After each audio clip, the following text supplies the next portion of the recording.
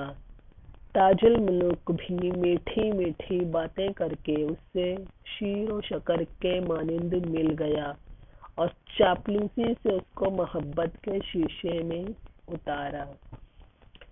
درد انگیز، تکلیف دینے والا، آدم زاد، آدم کی اولاد، رنجیدہ خاطر، غمگین دل، خاطر مانے دل، شیر مانے دودھ، شکر آپ جانتے ہیں شیر و شکر ہونا، گھل مل جانا، شیشے میں اتارنا، بوٹل میں اتارنا جسے ہم کہتے ہیں، یعنی قابو پا لینا، تسخیر کر لینا۔ شہزادے کی باتیں سن کر دیو کو اس پر بڑا ترس آیا۔ اس نے حضرت سلیمان علیہ السلام کی قسم کھائی اور اسے مغموم نہ کرنے، اسے اپنی پناہ میں رکھنے اور اس کی مدد کرنے کا وعدہ کیا۔ بس پھر کیا تھا، ہر روز شہزادے پر دیو کی مہربانیاں بڑھتی گئیں، وہ اسے بار بار تسلیاں دیتا۔ تاج الملوک بھی میٹھی میٹھی باتیں کر کے اس سے گھل مل گیا جیسے دودھ میں شکر حل ہو جائے، اور بڑی چاپلوسی سے شہزادے نے، تاج الملوک نے دیو پر قابو پا لیا، اسے تسخیر کر لیا۔ آگے کیا ہوا جاننے کے لیے ملیں گے اگلے لیکچر میں۔